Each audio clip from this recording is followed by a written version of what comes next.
Hello, so today I want to show you how we're going to make this composite image. But more importantly, what I'm trying to show you here is how we can separate our drop shadows from the object so that we can individually manipulate and transform them that may fit better into our scene than just the drop shadow feature in Photoshop. So this is what we're going to be working towards here. So the first thing I'm going to do is go to File, and I'm going to go to New, and then I'm just going to do a letter size, and I just want it to be vertical, and 300 is fine, so I'm going to press Create. Now I'm going to zoom out here only because I know that the image is larger than I need, but I'm going to go to Place Embedded, and then I'm going to look for this Creative Feng Shui Practice Kitchen Arrangement, and I'm going to open this up, and you can see that it's a bit smaller in scale, and I really want to just kind of focus the attention on this countertop here. So I'm going to enlarge this within the scene here, and then just pull this back here, and then I might just bring this in just a little bit. There we go, something like that. Now I decided I didn't want this in the scene because it's kind of a weird sort of cropping, so I'm just going to stretch that a little further, and then I'm going to press Return. Alright, and this is going to be our background scene here. And if it's helpful, we can go ahead and just change the name of this to Background. Okay. Alright, so now we need to go and look for our teacup image that we're going to add. So I'm going to go again to File and go to Place Embedded. And I'm going to look for this delicious cup tea with slices lemon. And I'm going to press Place. And then when it comes up, I think the scale is okay, so I'm going to press Return for it to accept. And then I'm going to, the first thing I need to do is I need to crop out or just grab the actual teacup here. So I'm going to go to Object Selection Tool, and I want to make sure it's under Lasso, and I'm just going to draw a shape around the teacup here. Okay, so now that I have that, of course, you know, if I'm doing this for a client, I'm definitely going to spend some more time really refining my selection here. But for the purpose of our exercise today, I'm just going to do this, and then I'm going to press Command J. Now with the teacup here, so I'm going to take the layer 1 and I'm going to name it Teacup, and then I'm going to turn off this other layer here. Now, when I look at the teacup here, I see that the lighting is coming from the right, whereas in the scene, the lighting is coming from the left. So the first thing I want to do is I want to go to Edit and go to Transform, and I'm going to do Flip Horizontally so that it flips it so that the lighting is more consistent. I just grabbed the wrong tool here. Okay, so now that I have that, and it looks like it will fit better into my scene here, I'm going to press Command T, because now I can come in and adjust the scale. And, you know, obviously I'm going to want something for reference here. So sometimes it's helpful, like if you put it next to like this potted plant, remember that things that are closer to the viewer, it's going to be larger than it would be if it was in the back of the scene, right? Because of perspective. So I'm going to do something, let's go with something like this. I think this will be fine. And I'm just going to press Return. All right, now that I have the teacup added to the scene here, I need to now add the drop shadow. So I'm going to come into the teacup layer, and I'm going to press, do right click on my mouse, or you can hold down the Control key and click, and I'm going to come to Blending Options. And when Blending Options comes up here, I'm going to now select Drop Shadow like this, and it will add a drop shadow. And here are the kind of just the basic sort of parameters. I don't know about the opacity just yet, so I'm going to jump to the angle. I know that the lighting is coming from the left, so I'm going to move this to the left. I don't think it perfectly comes based on a little bit of the shadow here, right? So I'm like looking at the shadows that are happening. It's a little bit up behind or back, but to the left. So I'm going to do something like that. And then this will allow me to kind of see how much opacity that I want. And this will always just be dependent on where the object is in the scene. But let's say we'll go with something like this, so 30. And then I'll check the distance. Okay, so the distance is going to be how far stretched out, right? So like that. Based on what I'm seeing here, I'm going to just, make it a little closer to the object. And then I'll check the spread.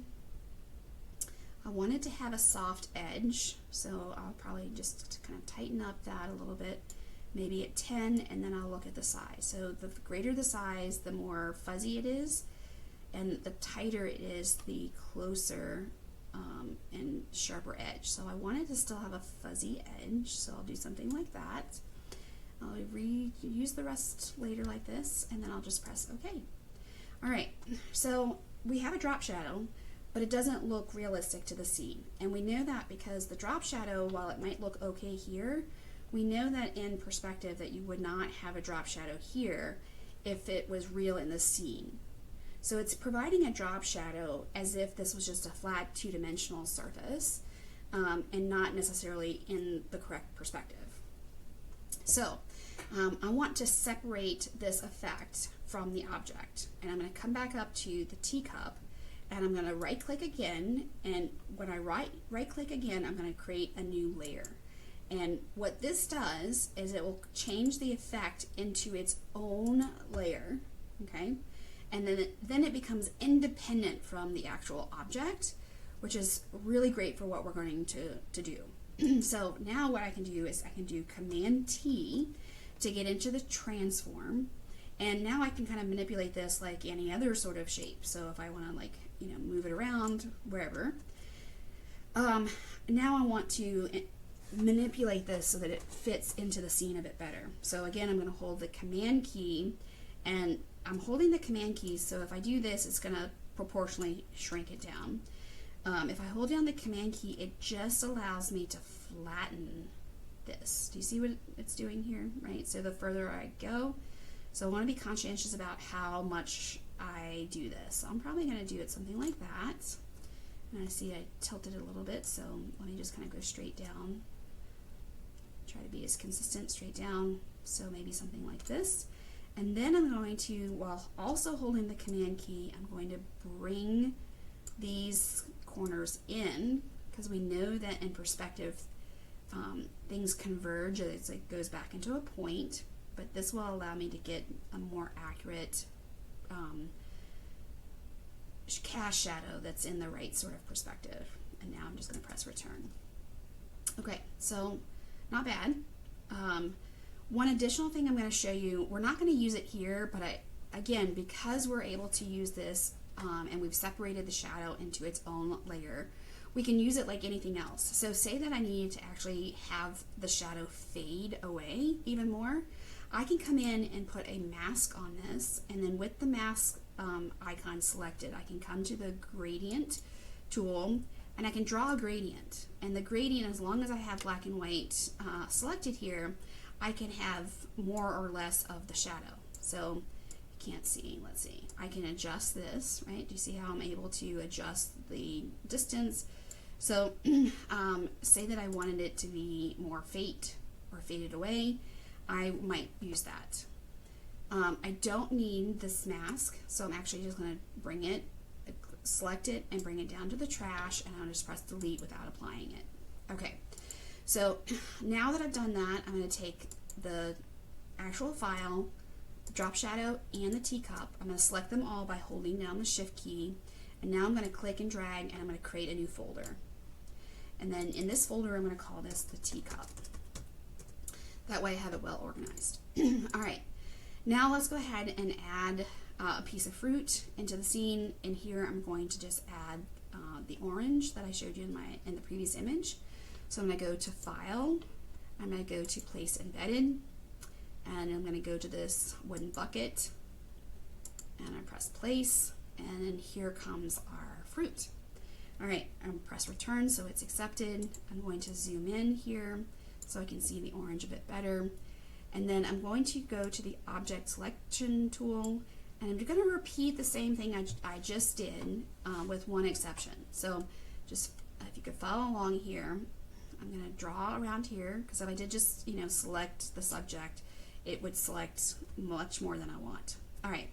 So for the sake of this, and again, just because I'm not doing this for a client, I'm just going to take the selection as is, and I'm going to press Command J to add it to a new layer. And I'm going to turn off the image, and then under layer 1, I'm going to double click this and title this orange. All right. So now I have an orange into the scene. I'm going to move it into kind of like the placement that I want. And then I'm going to do Command T so that I can then change the scale here.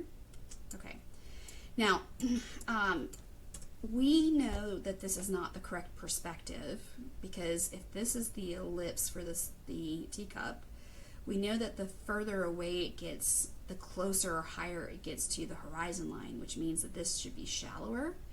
So what I'm going to do here is I'm going to zoom in so I can see a little bit better. And then I'm going to come in and do Edit and do Transform, and I'm going to do Warp. Now when Warp comes up, it has a default grid on here, but I'm going to put in here, let's just do 4x4 and see what that looks like. Okay. So the first thing I'm going to do is I'm going to select the point. So if you hold the Shift key and you select the points like this, you can then move these. Do you see how I'm able to move that? So I'm going to undo and I'm going to press return. Well, I shouldn't have pressed return. I'm going to go back to warp and then do the 4x4. And I need to move this up. So the first thing I'm going to do, and actually I might actually change this back to the 3x3. I think that might work better. See how it's like more closely aligned to this edge here? Now I'm going to click on the points here, and I'm just going to select all of them by holding on the Shift key, and then I'm going to bring this up. See how I'm able to bring that up some? All right, and then I'm going to do the back here, and I'm going to bring this down like that.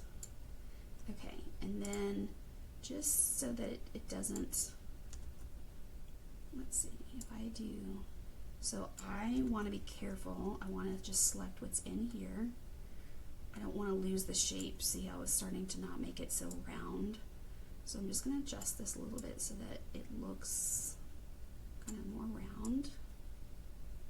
Bring this back up, bring this down. Okay, so I'm just kind of tweaking this to make it, don't forget you want to make sure that the bottom's flat like this. Okay, and then just so that it looks like it is, let's see, I'm stretching that, so let's make that a little better there. Okay.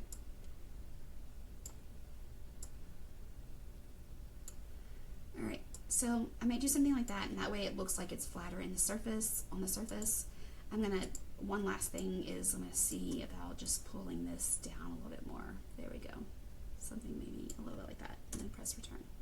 All right, so now that we have the lemon that's, or not the lemon, the orange, that's more in the scene more accurately. And of course, I can spend a lot more time kind of tweaking that and make sure it's in the right perspective.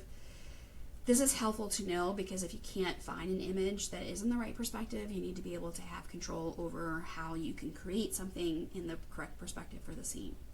All right, so the next thing I see here is that we have really strong shadows on the outside of the orange, and I need to soften that so that it looks like it's part of in this sort of scene. So the first thing I'm going to do is I'm going to go to the Dodge tool. Dodge makes it lighter, Burn makes it darker, just like if we were in a film studio, like if we were developing film in a dark room. All right, and then I'm going to go to the shadows here, and I'm probably going to beef that up, maybe the exposure to maybe 25, and then I'm going to come in and start to slowly add some lightness. So I'm just going to kind of paint around here, and it's going to lighten this up a little bit.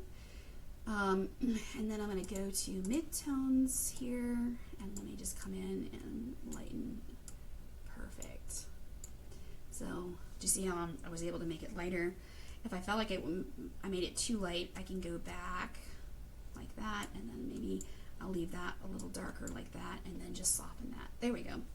All right, now that I have that, I'm going to add a drop shadow, just like I did before. So right click, and I'm going to go to blending options, and I'm going to go to drop shadow, and then based on this, I will look at like maybe what direction I want, if I want to change any sort of the parameters here.